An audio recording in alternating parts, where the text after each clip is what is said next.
Direto da redação.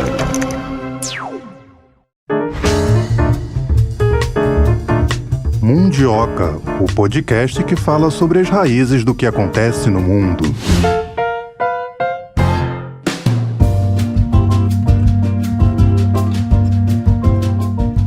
Feliz ano novo, Melina. Bom 2023 pra gente. Sucesso ainda maior aqui no Mundioca. Eu estou prevendo para esse ano, hein? Eu também estou prevendo muitas pautas boas, produtivas, entrevistados totalmente excelentes. Feliz ano novo para você. Desejo para você muita saúde, muita sorte, muita disposição, muita paciência para me aguentar.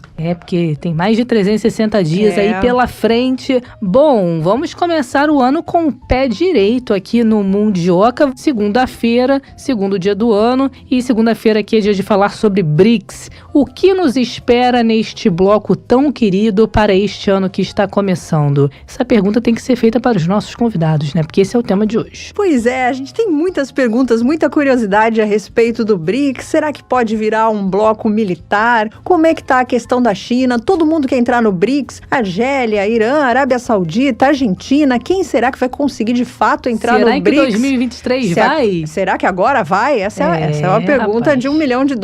E o Brasil, hein? Brasil que se tornou a nação que mais pediu empréstimos ao banco do BRICS em 2022. Foram 690 milhões de dólares, correspondente aí a 3 bilhões e 700 milhões de reais. Então vamos saber também como fica essa situação em 2023, né? Se isso vai ter algum impacto nesse ano que está começando. Então vamos embora abordar todas essas questões com o nosso primeiro convidado do episódio de hoje.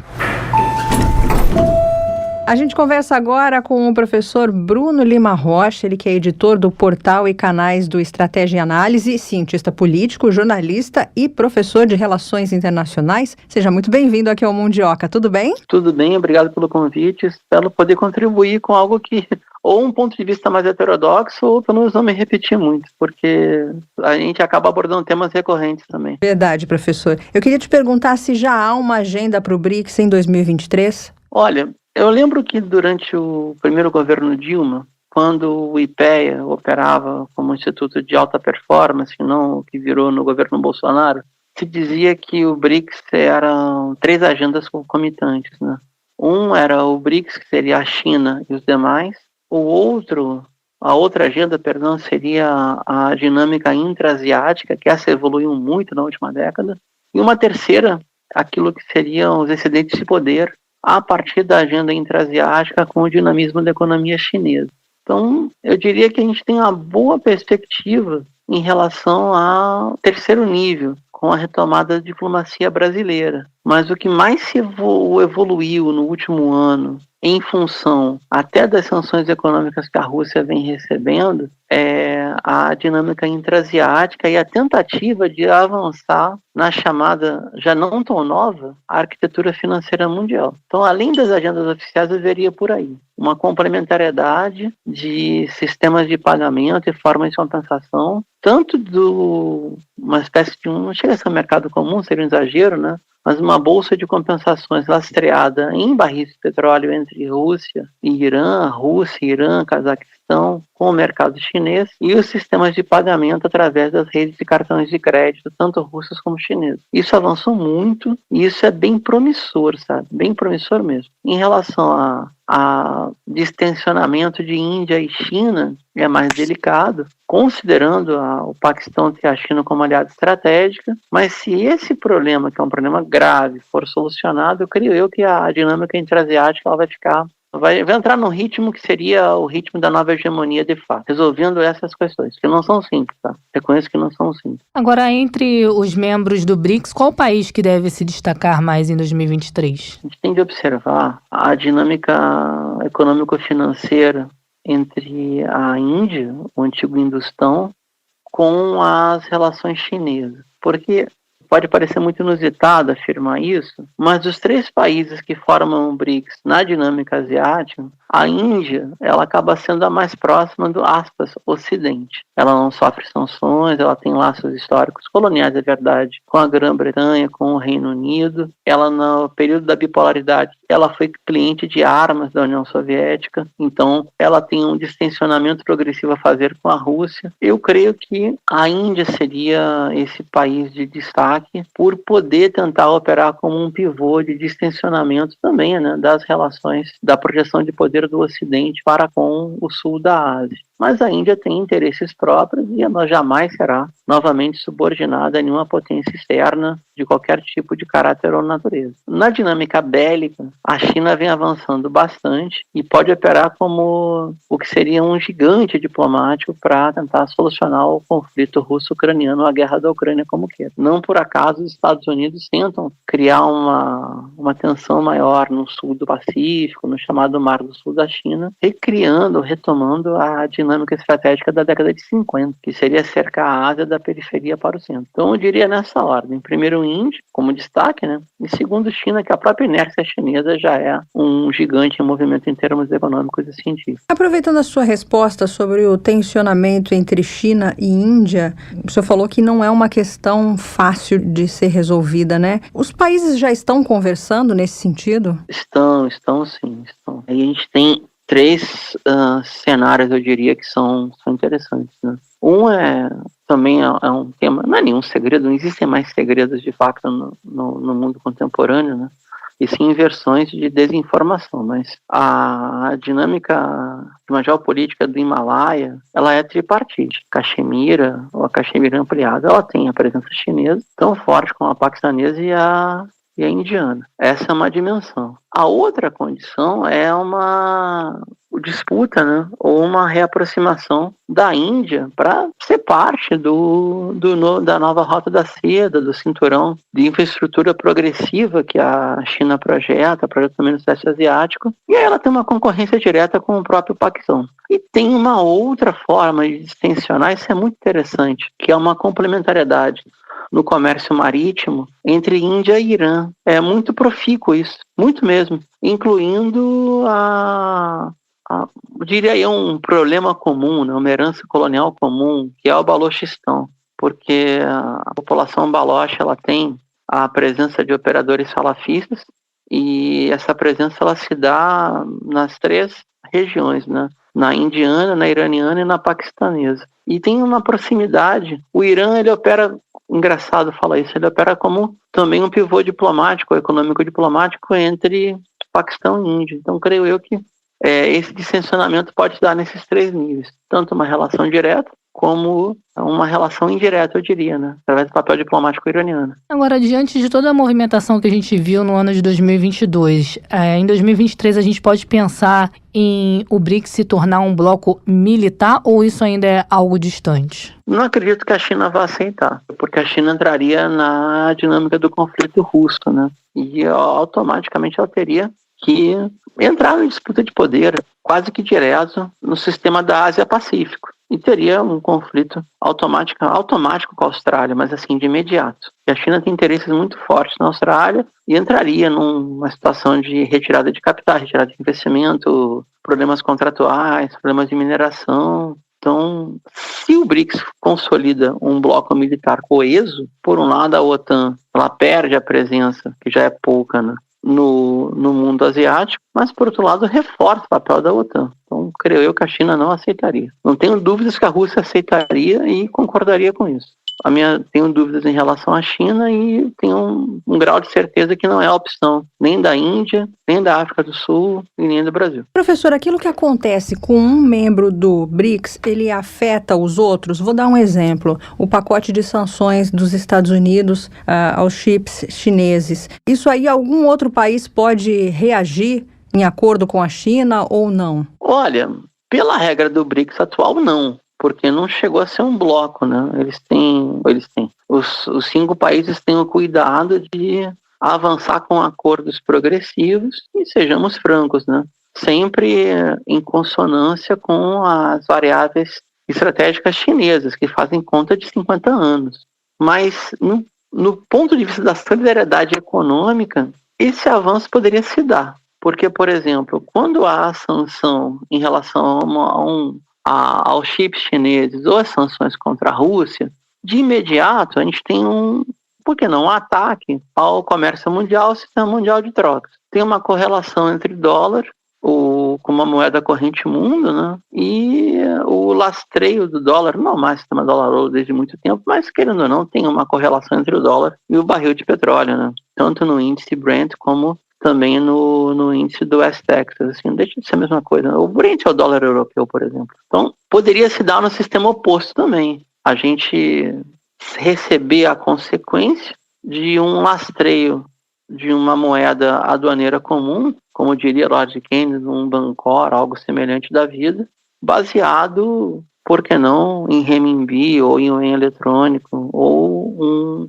um kanji, né, falando espanhol, perdão, uma compensação aduaneira no petróleo produzido no Irã, na Rússia, no Cazaquistão. Ele tem um domínio próprio de segurança, você não vai ter um abalo profundo nesses 3 países produtores, é impossível, né? Ninguém vai atacar mais Abadan, como já foi tentado uma época, e com isso a gente tem um sistema de comércio no mundo que não passe pela pressão dólar, por esse, diria eu, monopólio da força sobre o sistema SWIFT, mas isso é algo a ser construído. De fato, hoje ainda não existe essa solidariedade orgânica, mas existe uma política soberana de que os países membros dos BRICS não aceitam sanções entre seus países. Isso já não é pouca coisa. A própria procura do Brasil pela compra de grãos e fertilizantes russos e ucranianos é um exemplo de um pragmatismo econômico que, em último caso, ajuda todo o sistema internacional. Agora, o BRICS está com uma tentativa de expansão econômica? Ah, com certeza, mas insisto, né? A expansão econômica ela precisa romper com o chamado, foi até um cientista político estadunidense que denominou, né, o privilégio exorbitante do dólar. Isso é uma necessidade. A gente precisa de uma outra moeda corrente mundial. E vai a um encontro. É impossível pensar a economia hoje fora de uma plataforma financeira. Não é praticável, não tem como, né? Então, por exemplo, o BRICS vai expandir economicamente, não a presença chinesa, tá? O BRICS, tá? Se nós tivermos no continente latino-americano, ou quiçá na América do Sul, um Banco do Sul poderoso, reforçado. Se não tivermos um Banco do Sul com depósitos correntes e regras de investimento comuns muito límpidas, eu diria, vamos ter problema. O BRICS tem o BRICS+, e tem a OPEP, tem a OPEP+. A soma de BRICS+, com a OPEP+, e uma nova moeda corrente mundo para transações econômico-financeiras, lastreada no barril de petróleo, algo semelhante com isso, uma bolsa de commodities produzida principalmente pelos BRICS, mudou a regra do jogo mundial. Então esse seria o caminho, e esse caminho já não é de hoje que está sendo traçado, né? Ficou muito visível a partir do conflito russo-ucraniano, mas ainda é um largo trecho a ser percorrido. Professor, eu queria que o senhor falasse, né, baseado nessa sua resposta, sobre esses projetos de desdolarização, acho que foi sobre isso que o senhor quis dizer, né? Desdolarização da Rússia e desdolarização da China. Isso é muito importante, tá? Isso seria, por exemplo, a gente precisaria, em escala mundo, ter mecanismo de compensação bancária através de um outro satélite, porque o SWIFT é um satélite e é um enorme banco de dados na Basileia. O satélite SWIFT e o banco de dados da Basileia, eles têm transporte de dados tanto por telemetria, né, sistema telemático via satélite, que é um código alfanumérico, como também pelo cabo submarino. O antigo cabo submarino no século XIX virou um cabo de internet. Os Estados Unidos têm o poder de craquear, ou seja, quebrar a segurança do código do cabo submarino e, obviamente, o satélite eles controlam. Então, primeiro passo, ou ter uma autoridade mundial para operar esse sistema de compensações econômico-financeiras bancárias, poderia ser baseado nos bancos top 50, a começar pelos bancos chineses, por exemplo, os bancos estatais chineses, que não vão quebrar. E para isso é fundamental o quê? É fundamental a existência, né, de uma rede de suporte, tanto cibernética como satelital. Esse é o primeiro passo, eu diria. A China assumir o seu papel de liderança no mundo e superar o sistema dólar ou concorrer com ele. Agora, eu reconheço, é muito mais factível em cima dos acordos e contratos chineses, que são contratos em renminbi, que tem contratos complexos, contratos de complementaridade econômica, de trocas financeiras, securitários. Basta ver aquilo que é comumente chamado no mundo asiático de diplomacia ferroviária chinesa. Para além da expansão econômica chinesa como fiadora desses contratos, um sistema multilateral, como prevê o Fundo de Resgate Automático dos BRICS, e o novo Banco de Desenvolvimento precisa de suporte cibernético e satelital. Aí seria um outro passo, seria um passo mais perigoso para a hegemonia nessa ordem, tá? Estados Unidos, mundo anglo-saxão com o sistema 5 olhos, União Europeia ajoelhada diante dos Estados Unidos, seria mais perigoso para essa hegemonia decadente ou ameaçada do que um pacto militar. Não tenho a menor dúvida disso. Até porque aí ia elevar os gastos militares dos Estados Unidos a uma escala muito complicada. E também acabar com essa situação, diria, quase absoluta de que o mundo financia a dívida pública dos Estados Unidos, porque o dólar ficaria ameaçado. Agora, os projetos de transição energética, eles podem ter uma prioridade no Banco do BRICS agora em 2023? Creio que sim. Se nós levarmos em conta os projetos chineses intramuros, ou seja, os projetos nacionais chineses, tudo indica que sim. O que eu não acredito é um desinvestimento, né, como a Petrobras fez no Brasil de forma irresponsável, a partir do golpe de 2016 até o presente momento, em exploração de combustível fóssil e terceiros. Né? Como é que funciona o capitalismo, né? Qualquer economia de volume, né? Tem que gerar excedente e tem de converter os excedentes. Então, a conversão de excedentes para um giro, uma economia verde, seria um primeiro momento. Aí a gente tem uma pressão da mídia ótima, né? Das empresas de comunicação mais ocidentalizadas que ficam prevendo a catástrofe chinesa, que diminui o seu ritmo de crescimento, quando estão fazendo uma reconversão planejada. Sempre aquele esquema, aquela escala chinesa de 10 a 50 anos com um monte de variáveis em cima e subvariáveis. O plano estratégico chinês é tamanho de um tomo de enciclopédia ou uma parcela de um livro bíblico. Nesse sentido, sim, converter os excedentes, manter as explorações de combustível fóssil e derivados e progressivamente trocando as matrizes, seja criando novas tecnologias, e aí vai desde uma urbis verde, como já é o fato chinês, caso chinês em várias cidades novas ou remodeladas, até a integração de empresas de energia, como era para ser a Petrobras, né? E avançar em biodiesel, biocombustível, combustível verde, energias renovadas. Eu creio que isso está em andamento. É mais fácil na China que em outros países, como Rússia e Índia, por exemplo. No Brasil também não é tão complicado, mas precisa retomar o controle da Petrobras e acabar com o sistema de paridade de preços internacionais, ou seja, com o PPI e o interguismo na Petrobras isso é impossível. E aí a gente tem esse problema, né? Que a venda de refinarias nacionais deixou o Brasil muito frágil em relação ao diesel. E aí a gente vai ter sempre essa pressão dos preços especulativos externos que vão jogar o diesel para cima e aumenta o custo do Brasil em todos os níveis. Tem que resolver esse problema para poder avançar na economia verde, mas eu acho que ela é inexorável. Ela vai chegar de uma forma ou de outra. Professor, o senhor falou agora há pouco, União Europeia ajoelhada aos pés dos Estados Unidos. Esse ano que a gente viveu, de 2022, ele foi um ano de guerra comercial? Foi. Ele foi um ano de guerra comercial, ele foi um ano onde os Estados Unidos forçaram seus parceiros europeus a buscar um tensionamento na infraestrutura complementar energética diante da Rússia e gerou uma inflação europeia, que seria economicamente necessária. Não tem pressão inflacionária de fundamentos econômicos na Europa se ela continuasse comprando gás russo barato, mas sabotagem no Nord Stream 1 e 2, tubulações explodidas, deu até azar também, né? No Mar Cáspio, incêndio em refinarias russas, sabe-se lá se não foi sabotagem, teve de tudo. E aí a pressão inflacionária em função das sanções contra a Rússia na Europa, ela é inevitável. Quem paga o preço dos Estados Unidos e sua prepotência de forçar a quebra dos acordos de Minsk não foi uma quebra única, sejamos francos, né? A elite dirigente ucraniana ela era tão ávida por quebrar esses acordos como os falcões do Pentágono bipartidário em Washington, mas levou essa pressão inflacionária europeia e nada indica que isso vai parar, nada. Até porque não tem saída visível para essa guerra indireta que o Congresso americano insiste em financiar na Ucrânia. Nada indica que isso vai parar. Agora, queria que o senhor comentasse aqui com a gente a questão do Brasil, né? O Brasil foi um dos países de maior crescimento econômico do BRICS em 2022. Isso deve se estender em 2023? Deve permanecer desse jeito? Eu creio que sim, mas vamos entender que a gente teve um crescimento econômico brasileiro também em função de estar numa inércia, né? Então, você tem zero, tem quase que uma depressão. Aí você cresce houve um grande crescimento.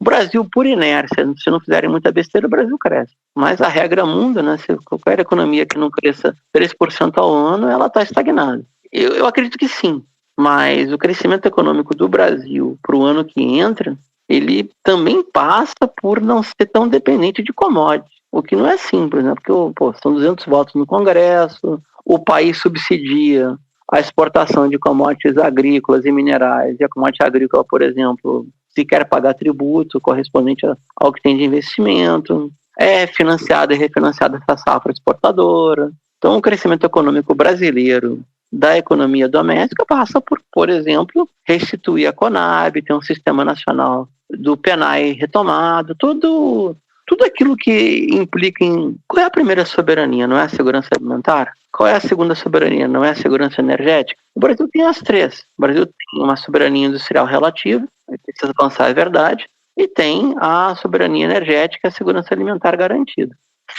Garantindo os três fundamentos, nós teremos toda a chance do mundo de ter um crescimento econômico exponencial, fazer uma cogestão dentro do Banco do Sul, dentro do novo Banco de Desenvolvimento, e puxar projetos de infraestrutura na massa continental sul-americana e nessa relação latino-americana-caribenha com a retomada da CELAC. Eu vejo muita expectativa positiva na CELAC, mas, de novo, a gente precisa de estruturas permanentes que consigam sobreviver às mudanças de governo na América Latina. Do contrário, vai ser sempre tudo ou nada, ou quase tudo ou quase nada. E não tem economia que sobreviva a tanta reorientação o tempo inteiro. Não tem como ter soberania desse jeito. O senhor falou algumas coisas que o Brasil poderia fazer, né? Que tipo de besteira o Brasil poderia cometer que atrasasse o nosso desenvolvimento? Manter o PPI, por exemplo. Não retomar o PNAE, o Plano Nacional de Abastecimento. Essas duas situações são clássicas. E a gente tem esse problema concreto, né, do fundo Mubadala, que comprou a refinaria da Bahia e inflacionou o preço do diesel no Brasil. E o Brasil depende de diesel para rodar. Então, a gente precisa urgentemente revisar o PPI, urgentemente retomar o PNAE, criar uma âncora fiscal com um acórdão político que aprove isso com ampla maioria, porque esse teto de gasto é outra estupidez, né? Uma estupidez fiscalista que não resolve nada, só atende o discurso da Faria Lima e outros especuladores parasitas, e ter um grau razoável de investimento público, como toda economia, diria eu, quase decente tem, para voltar a ter um ciclo virtuoso. Porque, do contrário, é só recessão. E na economia capitalista só tem duas formas, como diz uma professora de economia que eu respeito muito, Glaucia Campregueiro. Ou a dívida pública ou a dívida privada. Se a dívida for pública, ela pode girar em torno de investimento e ciclo virtuoso. Se ela for privada, ela vai empobrecer a população. O que a gente teve nos últimos 7 anos foi uma brutal transferência de renda da maioria para a minoria, aumentando a concentração e elevando os níveis de pobreza. Esses fundamentos, qualquer manual de economia política ensina. A equipe econômica ela é de altíssimo nível, não digo de intenções, mas de qualidade intelectual. Nada no ponto de vista nem político, nem intelectual impede tomar decisões corretas. Agora, se ceder à pressão dos especuladores, seremos eternamente um país a ser desejado e não vivido. Agora, com o governo Lula, professor, a gente pode aguardar aí um maior protagonismo do Brasil no BRICS? Creio que sim. A pergunta ela é muito interessante, porque se a gente pensar de forma até uma hermenêutica de emergência, agora cria um construto, tá? Uma gambiarra teórica, mas assim, eu tive a chance de falar com algumas emissoras latino-americanas de distintos países durante o processo eleitoral e logo após o processo eleitoral. Eu cheguei a ouvir de emissoras uribistas, da extrema-direita colombiana, ávidas por saber. O Brasil vem, agora o Brasil vem, agora o Brasil retoma sua liderança, agora o Brasil vai coordenar projetos de infraestrutura para a América Latina, para a América do Sul. Então, as condições prévias para criar grandes acórdãos econômicos com o Banco do Sul, com a presença brasileira, com o novo Banco de Desenvolvimento dos BRICS, elas estão colocadas. Isso aí está em aberto. A pirraça que fez o governo uruguaio com essa história ridícula, patética do Mercosul, duvido que outros governos latino-americanos o façam. Mesmo que esteja mais à direita, duvido. Não duvido. Nem o governo do Peru, que sabe, sei lá, quanto tempo vai ser governo, ou dura como governo, já que o país é um parlamentarismo de lawfare, vai sobreviver a isso. Nem o Equador vai aceitar esse tipo de postura. Então, a América Latina está ávida pela presença brasileira e está ávida com o Brasil sendo a liderança e a intermediação junto ao Banco dos BRICS. É como eu percebo, pelo menos. O Putin já disse que tanto fazia para ele, o Lula ou o Bolsonaro, mas o senhor então acha que para o BRICS o Lula é uma notícia melhor, é isso? Com certeza. Poxa, eu percebi isso, né? Eu falo com alguma frequência com a mídia russa, né? Minha mídia russa estatal, né?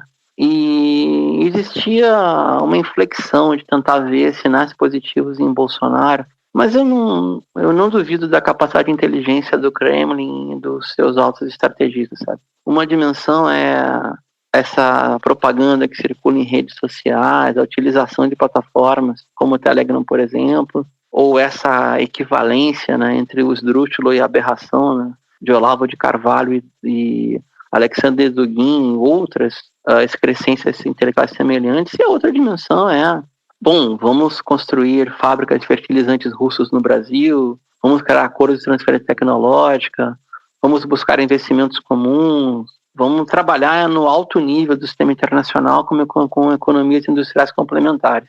Isso eu creio que a autodirigência russa sabe. A autodirigência russa tem a noção perfeita que a chegada de caças de última geração russa na primeira década do século XXI na Venezuela mudou o equilíbrio de poder na América do Sul. Tanto que deu base para que militares entreguistas, militares bem de pátria, entrassem numa nova corrida de tipo realismo regional. Porque não tinha sistema de armas de defesa antiaérea para derrubar os caças que operam com tecnologia russa, por exemplo. Então, esse é o grande jogo. Esse grande jogo a Rússia vai querer praticar. Mais para o consumo amplo, geral e ampliado, naquilo que a gente fala no debate de internet.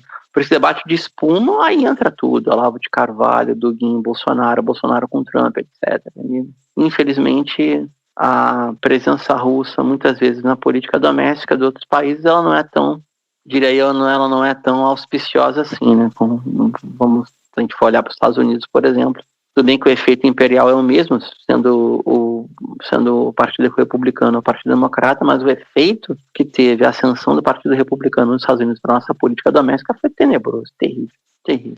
E a lealdade do bolsonarismo para com os BRICS, ela é do tamanho da valentia política de Bolsonaro, ou seja, nenhuma. Agora, professor, o embaixador russo esteve na Argentina e fez uma declaração falando sobre a necessidade de enxergar a Argentina como um país parceiro valioso para a Rússia. A senhora acredita que a Rússia também deve fazer um coro a favor da entrada da Argentina no BRICS? Pode ser, porque aí a Rússia a Rússia teria um segundo interlocutor na América do Sul.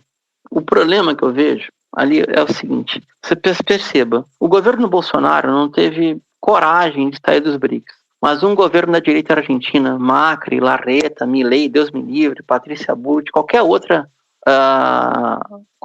liderança que eles chamam de gorila ou gorilista na Argentina, sairia dos BRICS e evocaria as relações carnais com os Estados Unidos e o Ocidente, ou uma aliança subserviente com a União Europeia, por exemplo. Então, para que a Rússia chegue nesse nível, seria importante aumentar a presença industrial russa na Argentina, em alguns setores fundamentais, como, por exemplo, o setor químico-farmacêutico, o setor de fármacos, ou buscar a presença na exploração de gás na Patagônia Argentina, ou investimentos em águas profundas, também bancar junto à Argentina um contencioso diplomático em relação às Malvinas, não deixar ficar esse fato consumado ad eterno das Malvinas pertencerem aos piratas ingleses, e tudo isso dá muito trabalho, sabe? É um trabalho enorme. Então, sem instrumento financeiro comum, acho muito difícil isso aí acontecer. Sabe por quê? Depois, como é que vai demandar essa lealdade diplomática argentina num governo Macri II,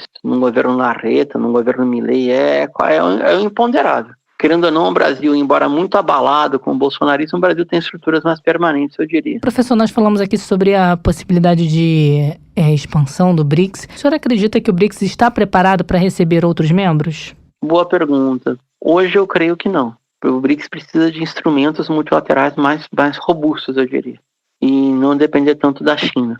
Mas, em escala, o BRICS tem mais condições de aceitar novos membros dentro do continente asiático do que fora.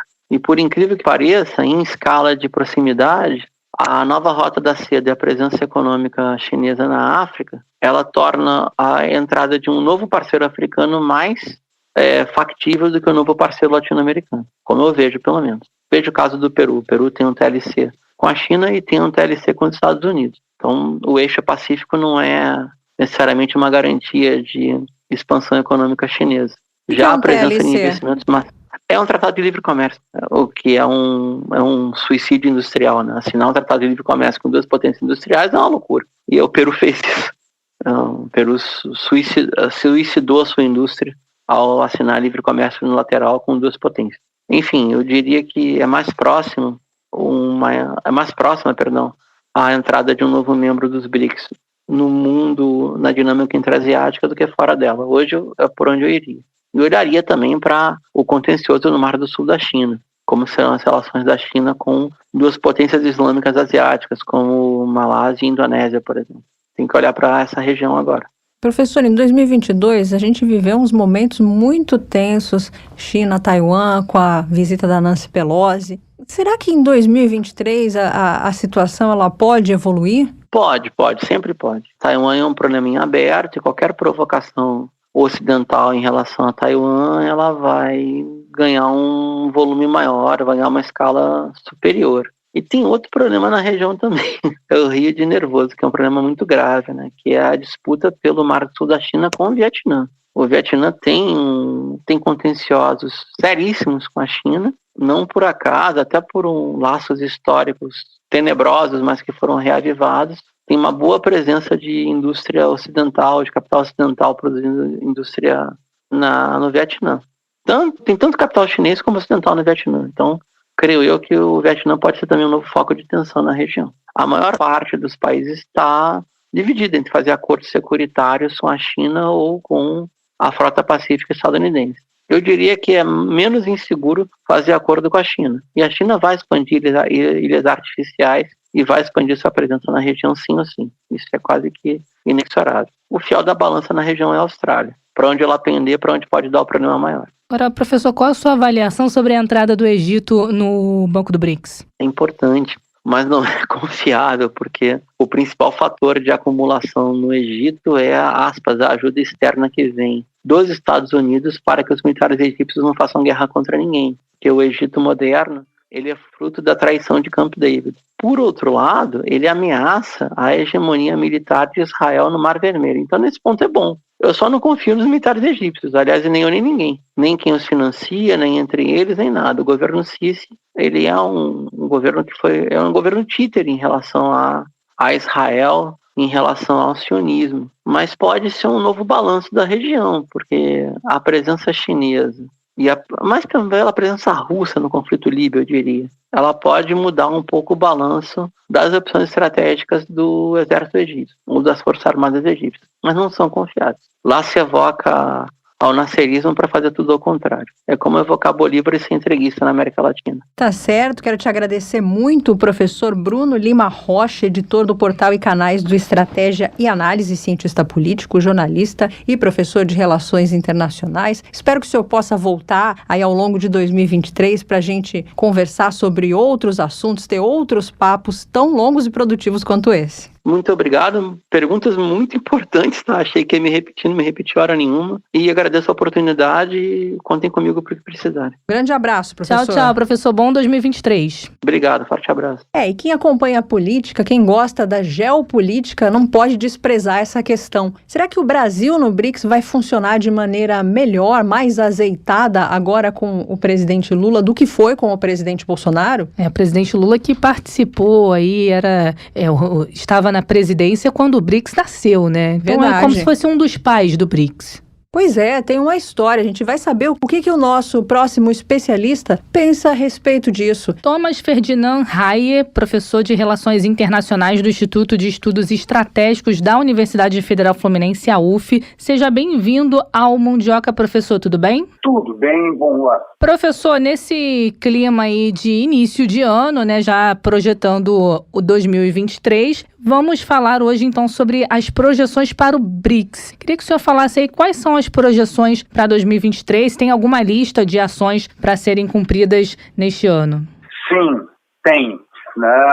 Para muitos analistas internacionais, o ano de 2023 está apresentando um cenário econômico bastante complicado. Temos muitos analistas dizendo que vamos entrar numa grande recessão ano que vem. E o BRICS é um mecanismo importante para isso, porque qualquer crise que você tenha na economia internacional, o BRICS vai ter que assumir uma posição diferente, mais proativa.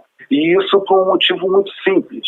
Existe entre os países dos BRICS a intenção de desdolarizar a economia mundial, ou seja, diminuir o papel da moeda norte-americana nas trocas entre os países chamados emergentes ou potências emergentes, mas de qualquer maneira não pertencentes ao G7, que são um grupo dos países mais ricos, e aos Estados Unidos. E quais são os projetos que estão na iminência de serem aprovados a partir do Banco dos BRICS? E eu queria saber também para quais países. Bom, como a gente está vendo agora, em primeiro lugar, a gente tem que ter na cabeça que o BRICS é muito diferente do que as instituições internacionais criadas, por exemplo, depois de Bretton Woods, em 1948, com a ONU, o Banco Mundial, o FMI, e essas aí são organizações multilaterais mesmo. O BRICS é mais um clube, é mais uma aliança, é muito pragmático. E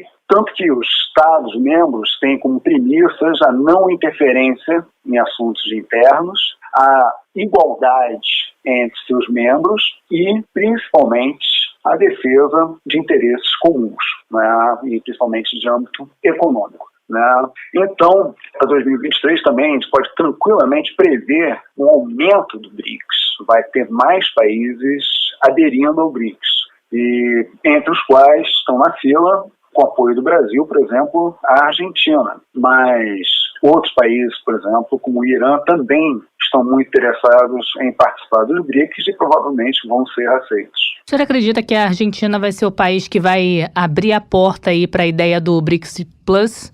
Espero, sim, acho que sim. A ideia é abrir com a Argentina e o Irã, o BRICS Plus.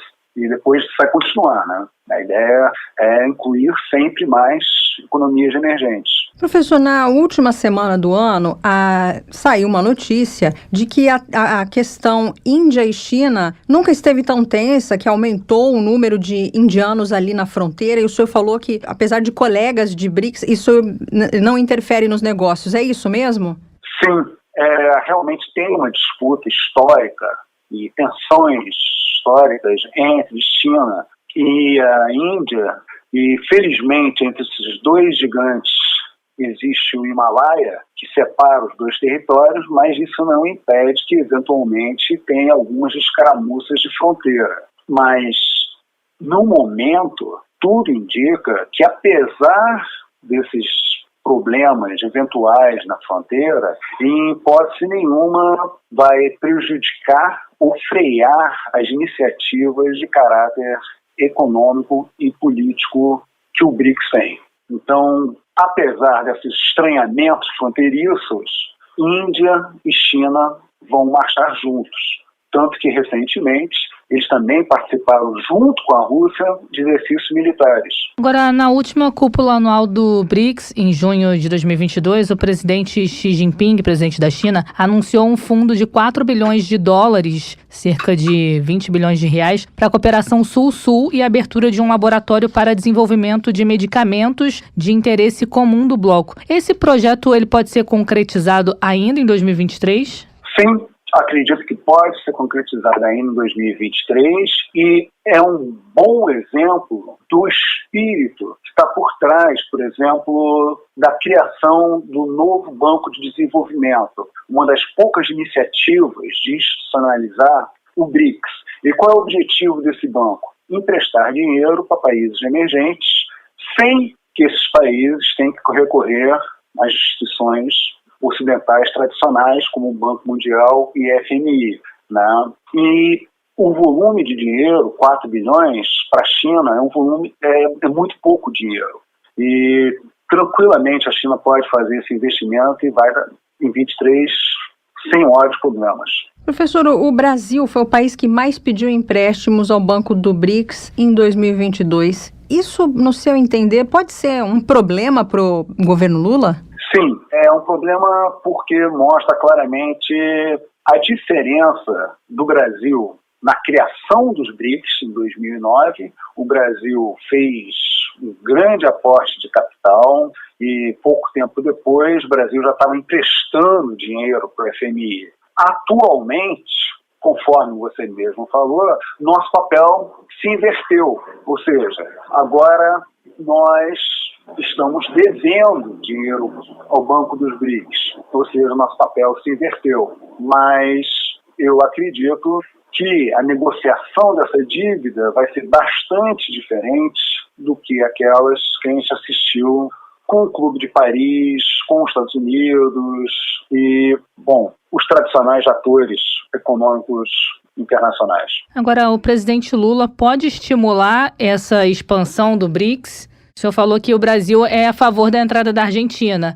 mas como ele pode contribuir para esse projeto do BRICS Plus? Sim, eu acredito que o Lula vai estimular essa ideia de BRICS Plus, porque, inclusive, assinala a retomada para o Brasil para o Concerto Internacional das Nações, né? Ou seja, ao mesmo tempo que o Brasil pode, sim, estimular a reentrada argentina no BRICS Plus, dessa forma também o Brasil está reafirmando novamente a sua parceria estratégica com a Argentina, que perdurou até o presente governo, durante todo o século XXI. Então, ou seja, ao promover países da região no BRICS Plus, o Brasil também fortalece a sua posição em relação ao seu entorno estratégico, em relação aos demais países da região. Afinal de contas, se o Brasil tem uma posição proativa em relação à Argentina, não vejo por que não poderia ter em relação a outros países, o Chile, Uruguai, e por aí a coisa vai. Professor, uma variação no mesmo tema, né? Ainda a gente falando sobre o governo do presidente Lula, nos BRICS, o Putin disse que para ele tanto fazia, que tinha uma relação boa com os dois, mas eu queria que o senhor comentasse a relação da China, como é que fica com o governo Lula, e também da Índia, da África do Sul. Olha, a relação desses demais países, assim como da Comunidade das Nações em termos gerais, tem muita facilidade de comunicar com o presidente Lula. Afinal de contas, ele já ocupa o palco internacional já faz algumas décadas, né? E nesse governo, que ele ainda está em processo de definições, uma coisa a gente já sabe: o principal diplomata do país, o principal chanceler, o principal representante externo do país vai ser o Lula. Ou seja, é um retorno à diplomacia presidencial. Então, a gente pode esperar que sim, que o Lula vai ter uma postura muito mais proativa em relação não somente aos BRICS, mas também em relação a outros temas como o meio ambiente e uma série de outras temáticas que o Brasil tinha sumido nos últimos anos. E em 2023 a gente pode esperar uma postura, que o Brasil tenha uma posição de mais destaque no BRICS do que teve em 2022? Com certeza, né? Em 2022 nós não tivemos nenhuma posição de destaque, mas a partir de 2023, sim, eu acredito que nós vamos retomar a postura mais proativa que a gente tinha antes, inclusive com participação direta na diretoria do Banco Novo de Desenvolvimento. Na época, se não me engano, o diretor era o Paulo Nogueira Batista. E, a gente vai dar continuidade, sim, a essa aliança. O que interessa muito para o Brasil, o BRICS, volta e meia, alguns países, tipo a China ou a Rússia, usam uma retórica muito agressiva em relação ao BRICS, como se fosse um instrumento para confrontar o Ocidente, que eles dizem. Mas para países como o Brasil, por exemplo, a gente não tem muito interesse em confrontar o Ocidente simplesmente por esporte. Ao contrário, são parceiros econômicos muito importantes para nós.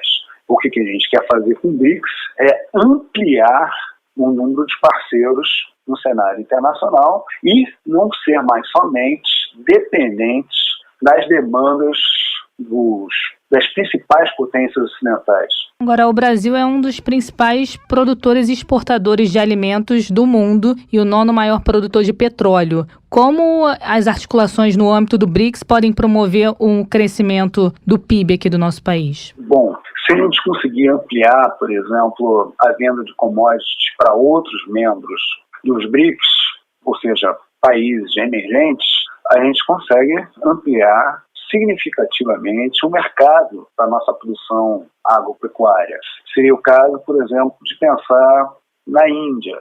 Se a gente conseguisse ter uma presença mais forte no mercado indiano, a gente teria acesso a uma economia bastante grande e que ia permitir, sem dúvida nenhuma, trocas bastante positivas para ambos os países. Mas esse é um exemplo. Se a gente pegar o conjunto dos países desse BRICS Plus, amplia muito a possibilidade de aumento de trocas com outros países emergentes que atualmente são alvo de sanções econômicas ou que estão fora do sistema financeiro internacional. É o caso do Irã, é o caso da Rússia e outros países. Professor, qual que é o maior desafio do BRICS enquanto bloco para 2023? Na minha opinião, vai ser se realmente os demais países vão querer acompanhar ou vão aceitar, no caso, melhor dizendo, a velocidade de implementação de uma desdolarização da economia internacional.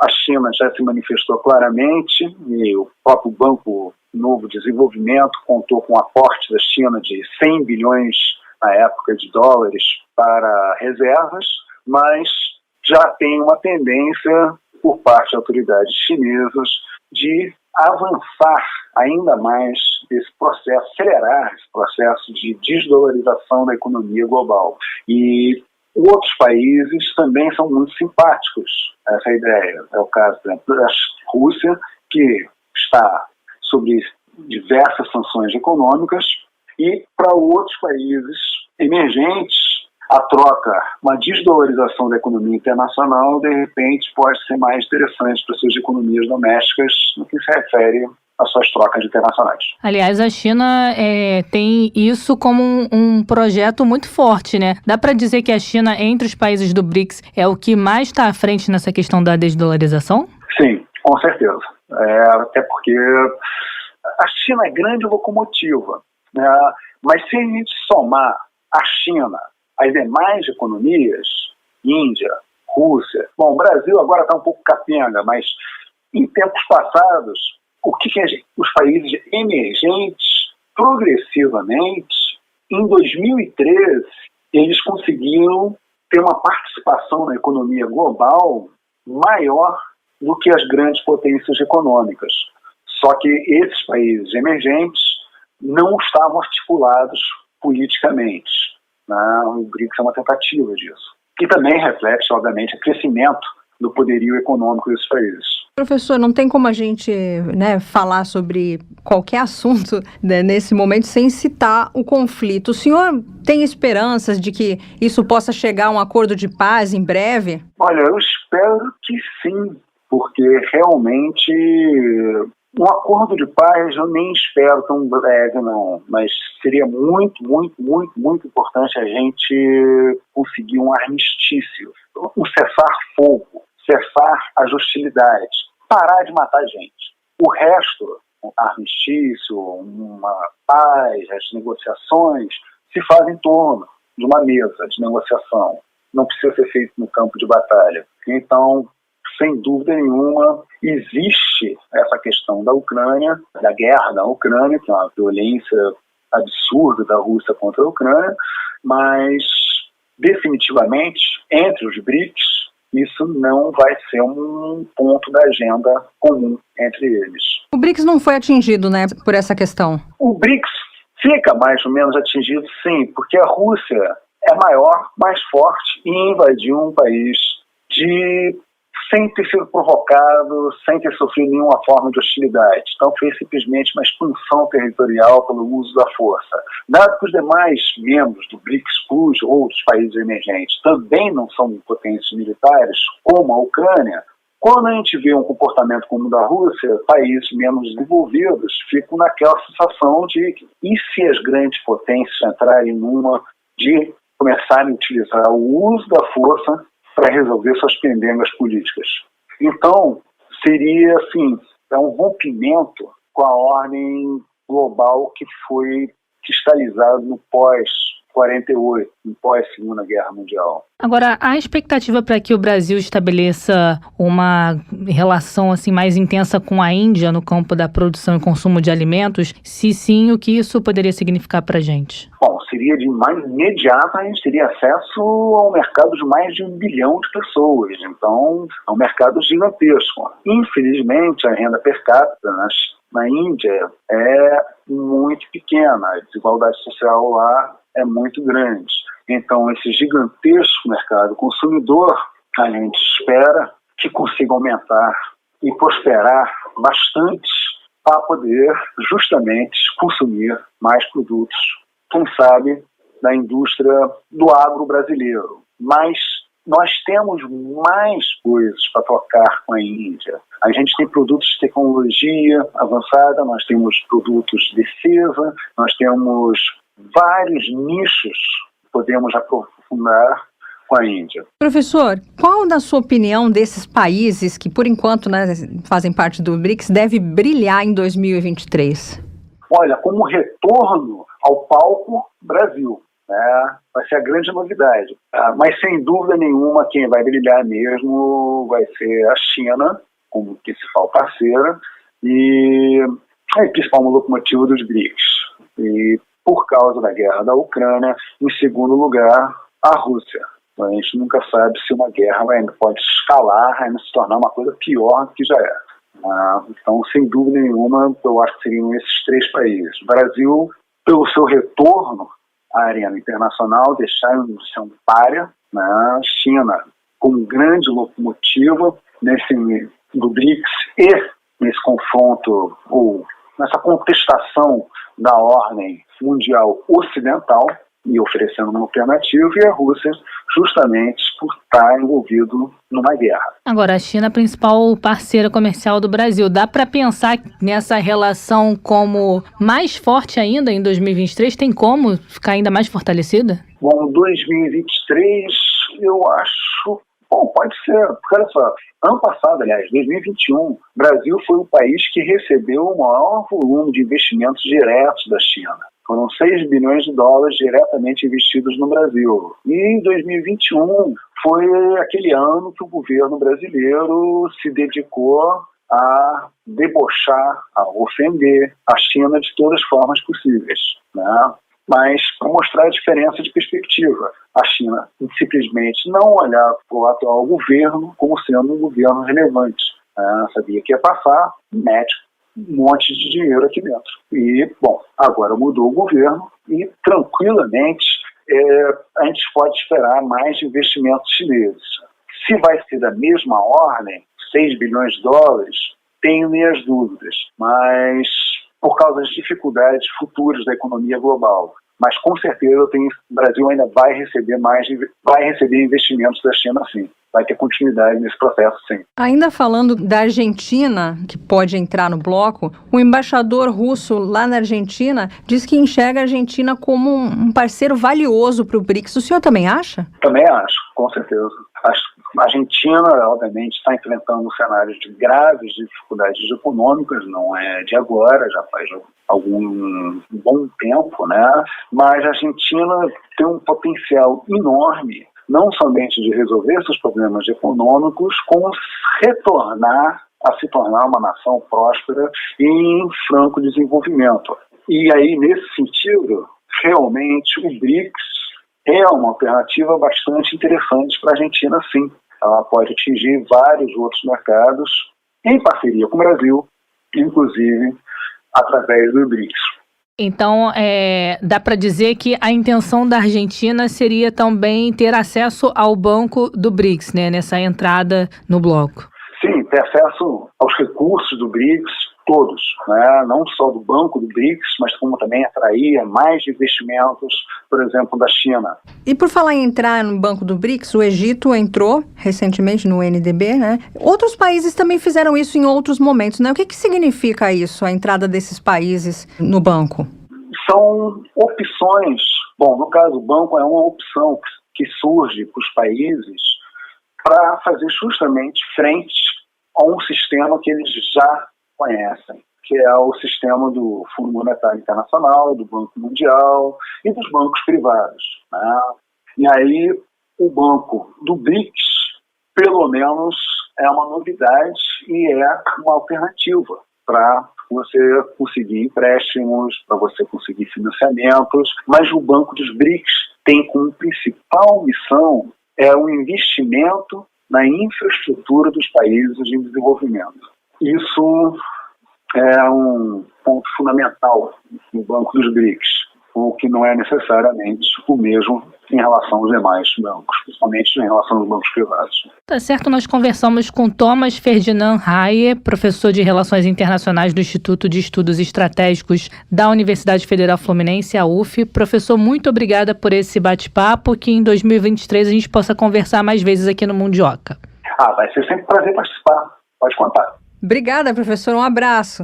Um abraço. Tchau. Tchau, tchau. Nós falamos aqui que o presidente Lula estava no comando aqui, estava na presidência do Brasil quando o BRICS foi criado. Em 2009, que o BRICS foi criado durante o segundo mandato de Lula aqui no Brasil. Uma outra informação importante aqui para quem curte o BRICS é falar que o grupo foi criado em 2009, como você mesma já disse, ele representa hoje 26% do PIB global, 20% do comércio internacional e concentra cerca de 42% da população mundial. Aqui no Mundioca, o que a gente aceita desde 2022, a gente vai continuar aceitando em 2023, é um mundo bizarro que tá chegando por aí. Mundo Bizarro. Ressaca do Natal, hein, Melina? Primeira semana do ano, estamos começando 2023 ainda repercutindo a ceia de Natal. Porque, na verdade, não foi na ceia, não, mas repercutindo aí o Natal. Por que eu tô falando isso? Porque vamos contar uma história hoje que tem a ver com o Natal. Uma mulher invadiu a casa do ator Robert De Niro. Segundo The Post, ela foi flagrada vasculhando alguns presentes de Natal que ele tinha em uma árvore montada na sala da casa dele. A mulher também começou a mexer num iPad antes de ser capturada. Segundo a publicação, essa mulher de 30 anos invadiu a residência que fica em Manhattan, em Nova York. Ela tem mais de 25 prisões na ficha criminal desde o começo da pandemia. Felizmente, o ator acabou não encontrando com ela no momento do crime, né? Porque ele estava no andar de cima da casa com a filha e nem se ligou que estava sendo roubado. Oficiais perceberam uma movimentação estranha, foram até o local após denúncias. Quando chegaram no prédio, viram que ela estava roubando os presentes de Natal. Só em 2022, essa mesma mulher já havia sido presa 16 vezes por roubo e furto. No dia 8 de dezembro, quando aconteceu isso, ela já havia sido detida por 6 roubos, mas nunca ficou na cadeia. Olha, fiquei até com um pouco de pena dessa moça, sabia não? Que a gente esteja exaltando. Será que a pandemia provocou alguma coisa? Porque começou na pandemia, né? Não sei, alguma coisa mental, não sei, fiquei com pena dela. Que tá levando ela a fazer isso. Né? Vai ver que ela queria alguma... A gente não sabe o que é o significado das coisas para as pessoas, né? Por que ela quer o do Robert De Niro? Por quê? Agora, nunca invadi a casa alheia para vasculhar os presentes de Natal. Já... É uma coisa específica. Mas na casa, assim, da minha mãe, que minha mãe tem a mania de colocar os presentes ali embaixo da árvore de Natal. Eu fico olhando pra tentar descobrir o que é. Quem nunca, né? Quem nunca? Nossa, na minha família não tinha isso, não. Meu avô, né, quando ele era vivo, a gente fazia o Natal. Ele falava que o Papai Noel chegava, trazia os presentes, não ficava nada embaixo da árvore, não. Ele chegava na hora. Não, quando eu era criança também tinha essa coisa do Papai Noel e tudo. Mas já mais velha, minha mãe colocava os presentes. Aí, quando ela não colocava a etiquetinha lá dizendo pra quem aí eu ficava, esse aqui, eu acho que esse aqui é meu, porque é grande. Ela ficava, sai da árvore. Eu ficava ali, poxa, é um gatilho pra quem é curioso. Nossa, não dá pra aguentar, né? A ansiedade pro Natal ficava como? Já mais aflorada. Não dá não. Aliás, vou revelar para os nossos ouvintes. A Melina não fez isso. O que minha mãe fazia comigo, Melina não fez. Ela já chegou com um presente e já me entregou. Ganhei uma bolsa aqui, ó. Se você quiser conferir, depois eu vou postar lá no Twitter, no @mundioca com K. Você vê o presente que eu recebi no último Natal. Que venha o próximo. Que venha o próximo Mundo Bizarro também. isso, Melina. Caminhamos para o fim. Para o fim, o primeiro episódio de 2023. Volto a falar que seja um ano de muito conhecimento aqui para nós e para os nossos mundiocas. O ano promete, né? O ano promete. Eu tô muito otimista para 2023. Eu acho que aqui no Mundioca e nas nossas vidas vem muita coisa boa. Eu comecei o ano bem animada, tão animada que você pode conferir essa animação lá no Twitter, @Mundioca com K é o nosso perfil, você pode seguir a gente, interagir conosco, fique à vontade. É isso, Mel, quero ver o que vamos abordar amanhã aqui, hein? Um beijo pra você. Um beijo, tchau, tchau. Mundioca, o podcast que fala sobre as raízes do que acontece no mundo.